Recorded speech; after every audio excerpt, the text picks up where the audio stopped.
Hey everyone, today I'm going to be showing you an amazing Scratch extension called Scratch Addons. It makes Scratch way more customizable and even more awesome. It has features such as dark mode and a pause button and developer tools and just so much more. But before we get into the episode, don't forget to hit the like button and consider subscribing for more Scratch tutorials, and also drop a comment down below. But anyway, let's get right into it. Today I'm going to be showing how to install it, the main features of it, and kind of how to use it, and then my personal favorite add-ons within that extension. So the very first thing is installing it. So to do that, you're going to want to go to Scratch Addons official website, which I will put the link to in the description below. Right here you can install it for Chrome, or you can scroll down, also install it for Chrome here, or for Firefox, and you can also do it from GitHub or install it from the source. I personally use Chrome, so I'm going to click this button. That is going to bring you to the Scratch Addons extension page on the Chrome web store. So I'm just going to click Add to Chrome, click Add Extension, and wait for this to be done adding itself. And now I have a nice message that says Scratch Addons has been added to Chrome. So now on your Chrome bookmarks bar, you're going to want to click on this little puzzle piece here that says extensions. Then you should see Scratch Addons somewhere, I think maybe on the bottom if you just installed it, and you're going to want to click this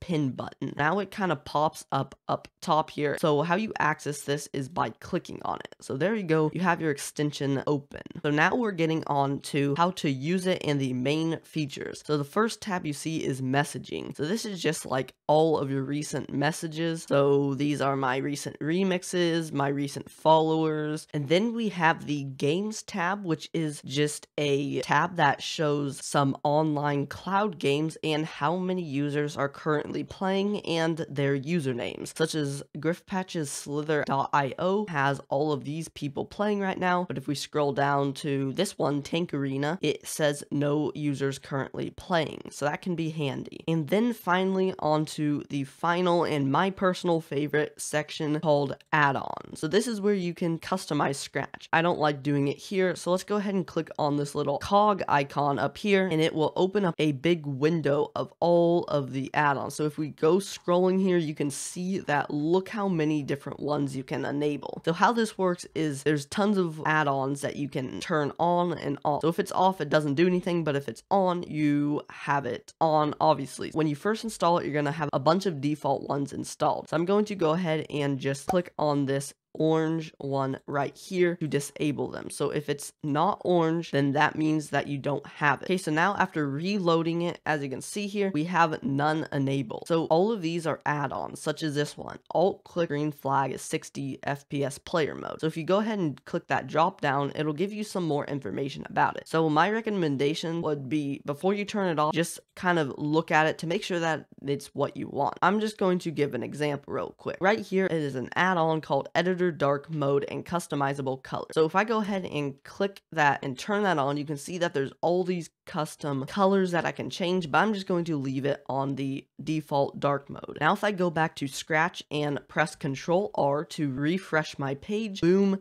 look at that. We have a dark mode editor, and my goodness, that is really nice on my eyes. Okay, let's do another one. I'm going to do a pause button. So if I go ahead and turn that on, go back to my Scratch and reload it, as you can see now we have a pause button over here, and if we go ahead and press it, it just pauses all the movement. You can kind of see how this is going to work. We have all of our different ones that we can turn on, and then you can just turn them on and off and customize them. So now I'm going to show you my favorite add-ons that are in this extension. So the first one is block switching. So basically what that allow you to do is when you right click on any block, you can easily switch it. So say if it's a show block, you can right click it and easily just switch it to a hide. Then I have confirm sprite deletion. This one's really handy because there's so many times when I accidentally click delete on a sprite and I don't mean to. Well, with this on, it'll say, are you sure you want to delete this sprite? Then we have developer tools. This one's insanely helpful. You may have seen this in some of my previous videos. It's basically where you can search for different blocks and variables within it, and there's also really nice cleanup plus in it, which will clean up your blocks really nicely. Then the message count on extension icon, that is what you saw in the very beginning. That little number is how many messages you have, and I prefer to change this to a nice light green. And then another super helpful one is clone counter. This is